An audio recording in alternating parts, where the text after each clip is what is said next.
Hello and good afternoon dear audience. Podcast के नए सिलसिले के साथ मैं हूं आपके साथ शुएब शुजा। बहुत सारी बात होती रहती है रियल स्टेट इन्वेस्टमेंट के बारे में। रियल स्टेट इन्वेस्टमेंट कैसे करनी चाहिए, कब करनी चाहिए और कहाँ करनी चाहिए। लेकिन एक टॉपिक ऐसा है जिस पर बहुत कम लोगों ने बात की है, लेकिन मुझे ये लगता है कि इस टॉपिक पर बात जरूर होनी चाहिए। एंड द टॉपिक इज कि जब भी रियल स्टेट में इन्वेस्टमेंट की जाए तो इन्वेस्टर्स क्या गलतियां करते हैं रियल स्टेट इन्वेस्टमेंट करते हुए। इस हॉट टॉपिक पे, इस डीप टॉपिक पे बात करने के लिए मेरे साथ मौजूद हैं सैयद रुमान शाह साहब। Sir, thank you for the time and welcome to the podcast. इस सिलसिले में हम डीप इंसाइट्स लेने की कोशिश करेंगे सैयद रुमान साहब से, because investor specially overseas investor बहुत परेशान रहता है कि जब भी इन्वेस्टमेंट करते हैं इन्वेस्टमेंट या तो डेड हो जाती है या इन्वेस्टमेंट स्टक हो जाती है। तो sir, before the topic starting I would like to say कैसे हैं आप, और thank you for the time that you spared for us. Alhamdulillah, thank you so much for giving your time. Sir, it's on honour कि आप हमारे साथ मौजूद हैं।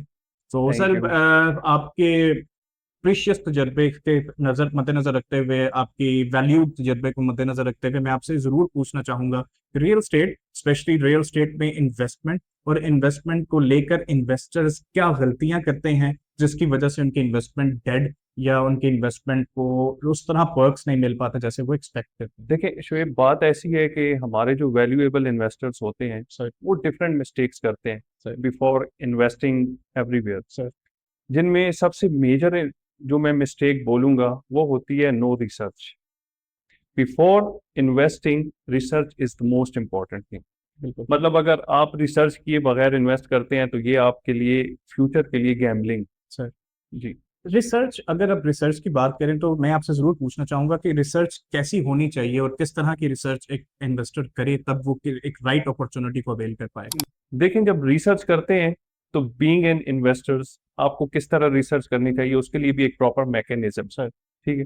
आपने सबसे पहले देखना है डेवलपर्स की क्रेडिबिलिटी। क्रेडिबिलिटी कहाँ पे लाई करती है, पास्ट में उनके क्या प्रोजेक्ट्स थे, उन्होंने क्या डिलीवर किया है, उनका ट्रैक रिकॉर्ड क्या है, ये चीज़ें देखनी बहुत ज़रूरी होती है। बिल्कुल ठीक बात। सर, आपने डेवलपर की बात की तो मैं आपसे जरूर पूछना चाहूंगा कि एक डेवलपर किसी इन्वेस्टर के लिए और उसकी इन्वेस्टमेंट के लिए क्या रोल प्ले करता है and how important a developers credibility is. देखें शोएब, डेवलपर जो होता है ना वो एक की प्लेयर होता है मार्केट में फॉर इन्वेस्टर्स। ठीक है। अब वो किस तरह आपकी इन्वेस्टमेंट को लेके रिवैल्यू करता है या अप्रिशिएट करता है, ये चीजें बड़ी इंपॉर्टेंट होती है देखनी। ठीक है। अब उसमें भी फिर आप, अगर मैं यहाँ पे आपको कहूँ, उसमें भी फिर कुछ चीजें होती हैं, या उसका भी एक मैकेनिज्म बोल सकते हैं। तो उसका भी एक मैकेनिज्म है कि वो आप मैकेनिज्म की बात कर रहे हैं sir, sorry to interrupt, but ये मैकेनिज्म होगा क्या। ये यही मैं आपको बताने जा रहा था कि ये किस तरह होगा। देखिए, सबसे पहले तो उसने अपनी जितनी भी लीगैलिटीज हैं वो कंप्लीट करनी, सर। जिसमें उनकी जो भी प्रोजेक्ट है उसकी ओनरशिप आ गई, उसकी डॉक्यूमेंटेशन आ गई, उसके अप्रूवल्स आ गए। बिल्कुल ठीक। ठीक है। ये डेवलपर को देखना बहुत जरूरी होता है। उसके बाद जो मेन इंपॉर्टेंट चीज होती है, डिलीवरी कोई भी दे देते हैं। अगर आपके पास आपकी ओनरशिप है, आपके पास प्रोजेक्ट के अप्रूवल्स हैं, एनओसीज हैं, तो डिलीवरी देना कोई इतना मुश्किल नहीं है। If you have funds you can deliver any. ठीक है। जो सबसे मोस्ट इंपॉर्टेंट चीज होती है वो होती है आपकी डिमांड। सर। प्रोजेक्ट की डिमांड है कि नहीं, उसको कैसे लेके चलना है। अगर डिमांड है तो आपका प्रोजेक्ट अप्रिशिएट भी करेगा, उसकी रेंटल ईल्ड भी अच्छी होगी। सर, बहुत इंपॉर्टेंट फैक्टर पे आपने रोशनी डाली कि डिमांड होना कितना ज़रूरी है, एक प्रोजेक्ट डिमांड में है या नहीं। लोग जनरली प्रेफर ये करते हैं कि कोई सस्ती चीज़ उनको मिल जाए। वो प्रॉपर्टी तो लेना चाहते हैं बट वो कम रेट पर या सस्ती प्रॉपर्टी को बाय करने की तरफ जाते हैं। Is it a wise option to go for. हमारे जो वैल्यूएबल इन्वेस्टर्स होते हैं ना वो यहाँ पे आके एक और मिस्टेक कर देते हैं। सर। वो डिस्काउंट्स जो ऑफर्स हो रहे होते हैं उसको प्रेफर करते हैं, सस्ती चीज को प्रेफर करते हैं, कंपैरिजन करते हैं। Don't comparison in quantity, means कि पैसों में कंपैरिजन ना करें, क्वालिटी में कंपैरिजन करें। क्वालिटी बहुत मैटर करती है। Sir, keeping in mind the developer और हमने क्वालिटी को भी कंसीडर कर लिया, उसके बावजूद एक शिकायत इन्वेस्टर की ये रहती है, जो कि मुझे ये लगता है कि इन्वेस्टर की अपनी गलती भी होती है। और इन्वेस्टर की शिकायत ये है कि मैंने एक प्रॉपर्टी खरीद ली, मैंने इन्वेस्ट कर ली, लेकिन मेरी इन्वेस्टमेंट रीसेल नहीं हो रही, वो रिप्रोड्यूस नहीं कर रही कैश आउटफ्लो को या कैश इनफ्लो को। What do you say about this. Shoaib देखें, जो डेवलपर होता है, sir. Most of the developers जो होते हैं वो फिजिबिलिटी नहीं करते अपने प्रोजेक्ट की। सबसे मेन फैक्टर ये भी होता है। बिल्कुल आप अगर कोई प्रोजेक्ट स्टार्ट कर रहे हैं तो आपको श्योर करना चाहिए कि आपके पास उसकी फिजिबिलिटी हो। फिजिबिलिटी होगी तो आगे चीजें चलेंगी। दूसरी बात यह है कि मैं दोबारा फिर आपसे यही कहूंगा कि जो मैंने पीछे आपको कहा कि demand is the most sir. Important. अब लेट्स सपोज हमारे इन्वेस्टर्स हैं, उन्होंने इन्वेस्ट कर दिया। अब एक चीज की अगर डिमांड है, फुटफॉल है, वो रेवेन्यू जनरेट कर रही है, तो ऑब्वियसली उसकी रीसेल भी होगी, एग्जिट स्ट्रेटेजी उसकी बिल्कुल सेफ एंड सिक्योर होगी। But on the other hand investor है, उसने चीपेस्ट ऑप्शन देखा था, उसको ऑफर हुई, डिस्काउंट ऑफर्स हुए, समथिंग एल्स, और उन्होंने वहां पे परचेसिंग कर ली। अब उसकी डिमांड नहीं है, वो बिल्कुल एक, वे का लफ्ज तो नहीं यूज करना चाहूंगा, बट एक डेड प्रॉपर्टी है। तो उससे एग्जिट करना बड़ा मुश्किल होता है। यहाँ पे अगर मैं पाकिस्तानी ट्विन सिटीज की बात करूँ तो यहाँ पे काफी प्रॉपर्टीज हैं जो इस टाइम पे डेड पड़ी हुई हैं, जिनकी रीसेल नहीं है।